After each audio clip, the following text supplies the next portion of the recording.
यहाँ पे Sanjay Gandhi post graduate institute of medical sciences में दूसरी बार कान बनाने का या ओटोप्लास्टी की एक वर्कशॉप का आयोजन किया गया है, जिसमें देश भर से शिक्षक जो हैं, फैकल्टी मेंबर्स और जो सीखने के लिए यंग प्लास्टिक सर्जन्स, वो सब लोग यहाँ आए हुए हैं।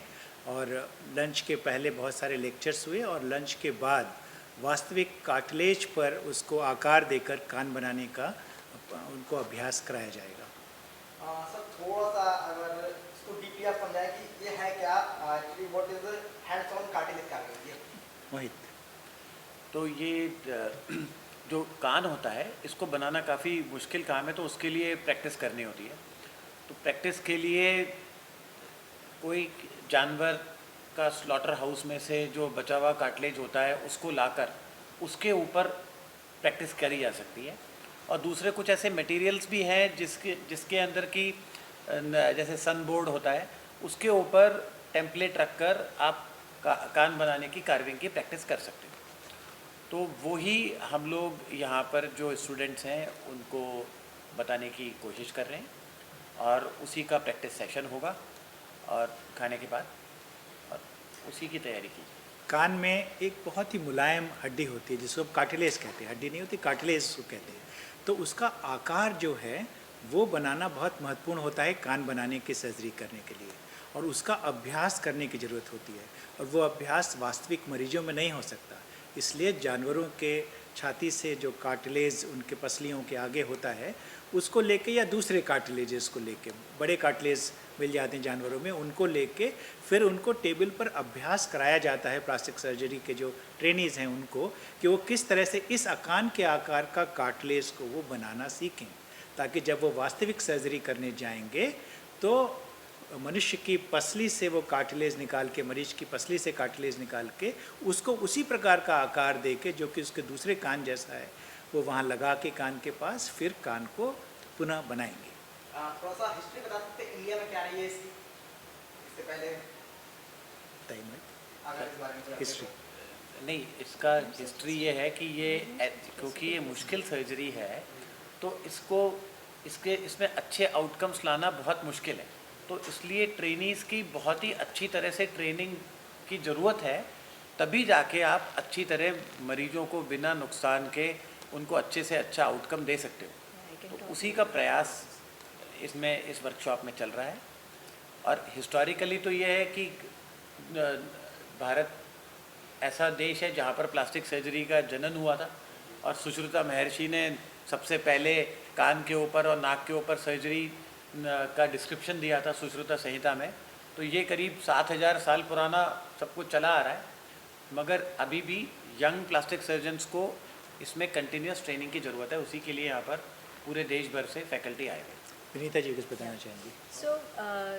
हम जब मेडिकल स्कूल में रहते हैं तो वहाँ पे एनाटॉमी के भी क्लासेस होते हैं, जहाँ पे कि हम कैडेवर पर सर्जरी करते हैं, या ये समझो कि हम एनाटॉमी, हम लोग बॉडी के जो अंदर की चीज़ें हैं वो समझ लेते हैं। तो जब यंग प्लास्टिक सर्जन रहेगा समझो, और अगर वो मेडिकल स्कूल में है, कोई ऐसे मेडिकल स्कूल मतलब यूनिवर्सिटी में वो प्रैक्टिस कर रहे हैं, तो वो तो एनाटॉमी लैब में, कैडेवर लैब में जाके अपनी प्रैक्टिस कर सकते हैं वहाँ पर। बट जब आप प्राइवेट प्रैक्टिस में हैं तो इट इज़ वेरी इंपॉर्टेंट कि आप ये प्रैक्टिस कहीं और से भी लें। तो ये एक बहुत अच्छा तरीका है कि जहाँ पे ज़्यादा लोग बैठकर एक नॉन एनाटॉमी लैब न जाकर आप यहीं पर बैठे हुए भी उस पर आप प्रैक्टिस कर सकते हैं। आने वाले टाइम में सक्सेस रेशियो क्या देख सकते हैं इसका? सक्सेस इसका बहुत अच्छा है, ऐसा नहीं है कि सक्सेस नहीं है, लेकिन कान बनाना ही बहुत मुश्किल बात है। तो हर एक चीज़ के अपने एक कॉम्प्लिकेशन रेट जो कहते हैं, ये आई थिंक पेशेंट्स को भी हम कहते हैं समझ लेना चाहिए, और ये हम समझाते भी हैं पेशेंट्स को कि एक सर्टेन कॉम्प्लिकेशन रेट रहता ही है, क्योंकि हर एक बॉडी अलग अलग होती है, उसका एक रिएक्शन अलग रहता है हर चीज़ का। तो इसका सक्सेस अच्छा है। ये पुराने समय में भारत में नाक कान काट के सजा देने की प्रथा बहुत थी।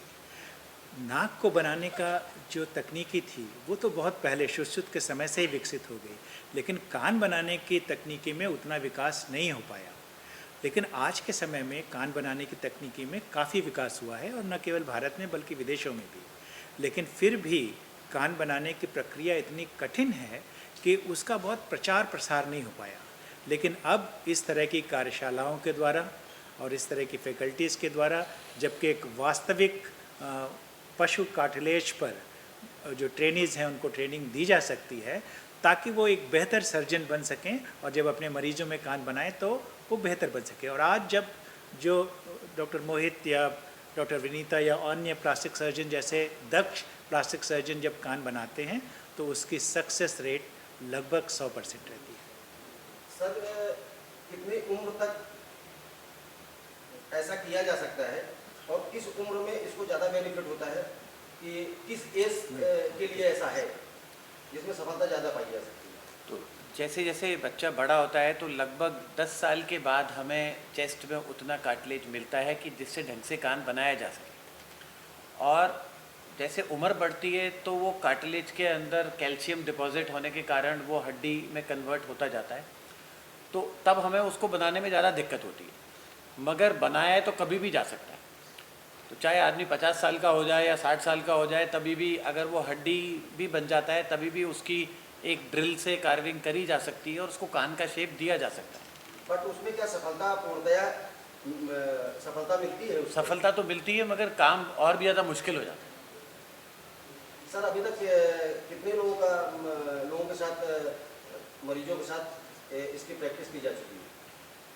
ये प्रैक्टिस ये मरीजों के साथ नहीं की जा रही है, ये प्रैक्टिस जो पशु से प्राप्त जो कार्टिलेज है उस पर की जा रही है। लेकिन अब ऐसे सैकड़ों या हज़ारों ऑपरेशन भारत भर में होते हैं और भारत में कई केंद्र ऐसे हैं, कई मेडिकल कॉलेज या प्राइवेट हॉस्पिटल्स ऐसे हैं जहाँ पर कि कान बनाने की प्रक्रिया की जाती है। फिर भी अभी बहुत ज़्यादा संख्या में ऐसे प्लास्टिक सर्जन्स को ट्रेन करने की आवश्यकता है जिससे कि वो कान बना सकें। और जो हमारे यंग स्टूडेंट्स हैं और जो यंग प्लास्टिक सर्जन्स हैं उसको उसमें दक्ष करने के लिए, क्योंकि कान की विकृति की जो नंबर है वो बहुत कम है, इसलिए किसी भी प्लास्टिक सर्जन को कम संख्या में ऐसे मरीज मिलते हैं। तो इसलिए पहला मरीज करने से भी पहले अगर वो ट्रेंड हो जाएं अच्छी तरह से, उसी के लिए ये कार्यशाला आयोजित की गई है। सर, इसमें क्या आयुष्मान कार्ड में भी कुछ इसका बेनिफिट मिलने वाला है? बिल्कुल, आयुष्मान कार्ड में कान बनाने की प्रक्रिया की जो सर्जरी है उसको शामिल किया गया है। और जो आयुष्मान कार्ड धारक हैं और जिन बच्चों को जन्म से कान नहीं बना है वो किसी अच्छे प्लास्टिक सर्जन से संपर्क करें जहां पर कि आयुष्मान योजना लागू है, तो ये उनका ऑपरेशन बिल्कुल निःशुल्क हो सकता है। तो इस वक्त SGPGI में है और ये पूरी की पूरी प्रेस कॉन्फ्रेंस, पूरी की पूरी ये जो वर्कशॉप थी इसके बारे में आपने सुना। आज यहाँ पर खुद डॉक्टर सुबोध सिंह, डॉक्टर अंकुर भटनागर और डॉक्टर विनीता पुरी जी हमारे साथ मौजूद थी, जिन्होंने सारी चीज़ें बताई कि आखिर ये कार्टिलेज है क्या, किस तरह से जानवरों के कार्टिलेज को लेकर इंसानों में वो प्रक्रिया की जा सकती है, जो कि जिसका प्रैक्टिस बहुत कम की गई है भारत में, जिसकी उस तरह से मांग नहीं है। लेकिन यहाँ पर वो चीज़ें, उन चीज़ों की प्रैक्टिस कराई जा रही है, उसके बारे में ये पूरी वर्कशॉप थी। किस तरह से जो ट्रेनी है, डॉक्टर ट्रेनी है, वो इस प्रक्रिया को कर सकते हैं और उसके बाद जब वो ये पूरी की पूरी सर्जरी कर रहे हों किसी मनुष्य पे, किसी आदमी पे, तो वो बहुत अच्छे से उसको कर पाएँ। इस बारे में ये पूरी की पूरी प्रेस कॉन्फ्रेंस थी SGPGI में, और इसके बारे में जैसा कि मैंने बताया कि डॉक्टरों ने जानकारी दी।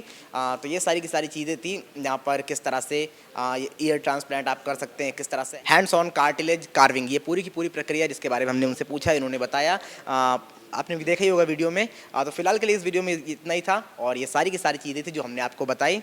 तो फिलहाल के लिए इतना ही। कैमरामैन राकेश के साथ मैं गौरव मिश्रा, धन्यवाद।